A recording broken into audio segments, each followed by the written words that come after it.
Hola, buenas tardes. Soy Viviana González, soy poeta y dramaturga y otra vez, gracias a la Secretaría de Hacienda y Crédito Público, estoy delante de ustedes, esta vez con un nuevo taller literario titulado Cabalgando junto al Quijote.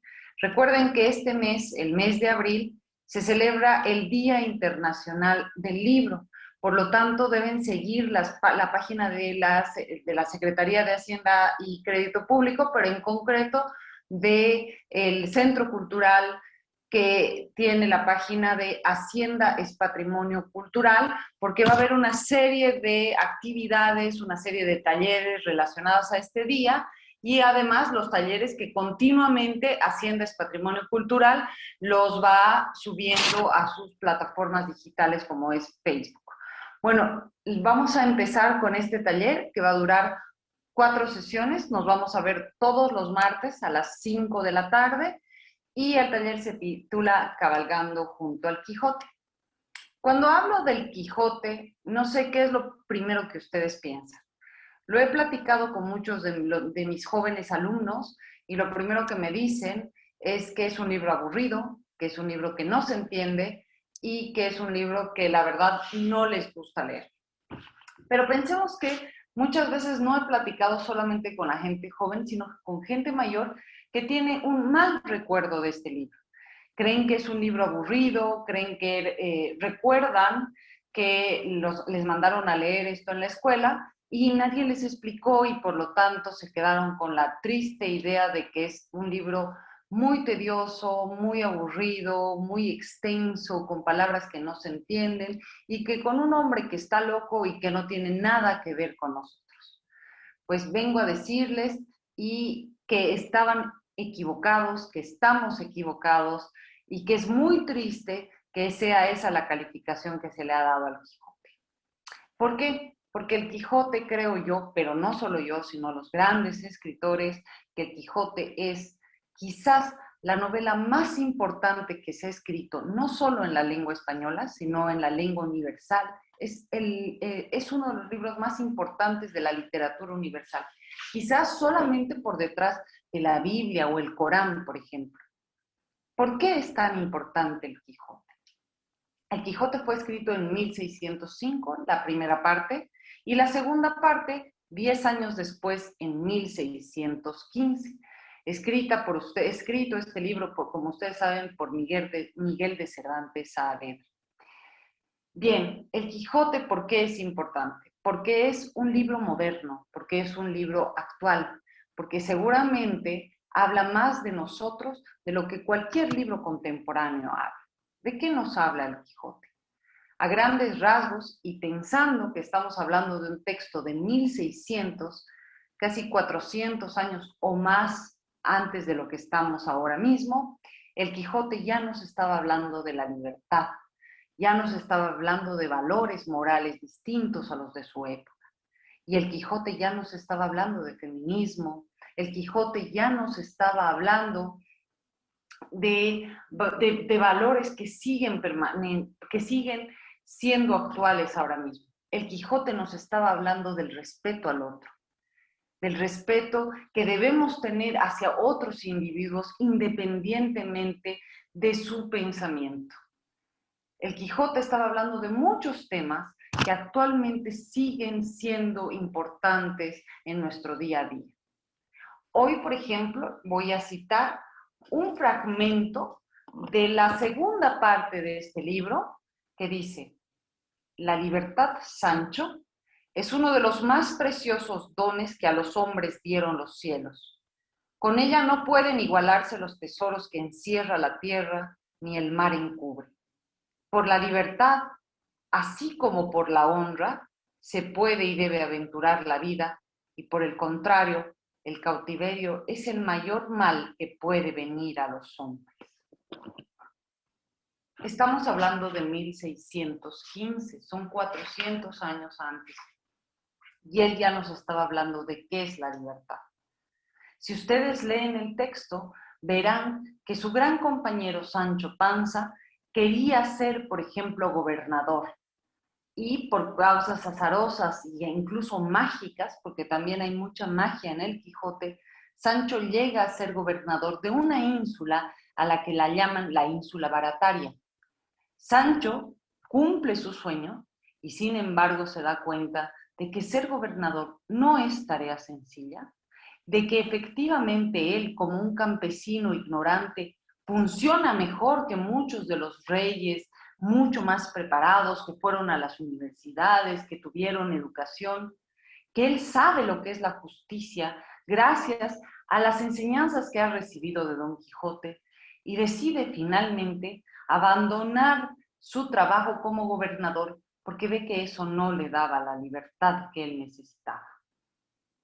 Este libro, como les digo, está escrito en dos partes, entre 1605 la primera y 1615, nos habla de un hombre, Don Quijote, que se dedicaba a leer libros de caballería y que por esa razón se vuelve loco. Efectivamente es una visión dialéctica de la vida, una visión en la que hay realidad y un mundo ideal. Don Quijote es capaz de vivir en esas dos realidades, en el mundo real y en el mundo ideal. Como dijo Rimbaud, el gran poeta francés, se derrumban con Don Quijote las fronteras entre el mundo exterior e interior. Él, solo él, es capaz de avanzar por el mundo viviendo sus ideales, creyendo en ellos, a pesar de los golpes que recibe continuamente en el libro, que parecen muy divertidos, pero que encierran todo lo que significa una sociedad muchas veces hipócrita, que juzga a Don Quijote como el ser idealista, y a pesar de eso, él continúa su viaje. Él continúa creyendo en lo que él ha creído siempre y de manera firme, no duda. La verdadera obra de arte vive con el tiempo, es la obra que sigue existiendo por sí misma. Y eso pasa con Cervantes, eso pasa con esta obra. Es por eso que ahora seguimos quedando fascinados con esta obra. Lo mismo sucede con las grandes catedrales, con las grandes obras pictóricas. Es el tiempo el que les hace justicia.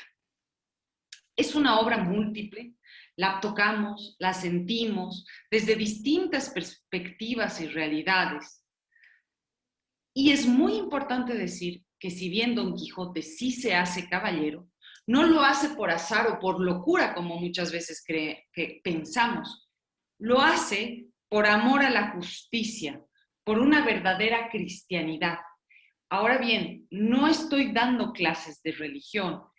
Él, Cervantes, tratando de hablar de que Cervantes de alguna u otra manera es Don Quijote, pensaba y se proyectaba como un humanista.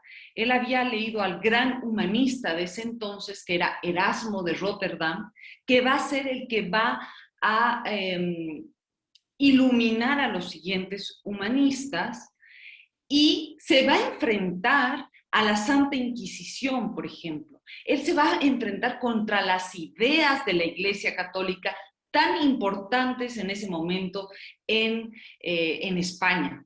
Él se enfrenta con sus escritos. Don Quijote es una gran muestra de enfrentamiento contra la Iglesia Católica y sus dogmas. Pero por otro lado, también es un hombre profundamente cristiano, profundamente creyente, que creo que es lo que hace la diferencia. A Don Quijote no le interesaba el éxito ni el esfuerzo. Él creía que no podía perder la virtud, tenía sí o sí que cumplir su palabra. Es por eso que ya finalizando incluso el libro, cuando Don Quijote sale herido, dice algo muy sensato en toda su locura. Dulcinea del Toboso es la más hermosa mujer del mundo y yo el más desdichado caballero de la tierra. Y no es bien que mi flaqueza defraude esta verdad. Aprieta, caballero, la lanza y quítame la vida, pues me has quitado la honra. Para él lo más importante era tener honra, la justicia, el amor, la libertad. Nos preguntamos entonces, ¿era Don Quijote realmente un loco?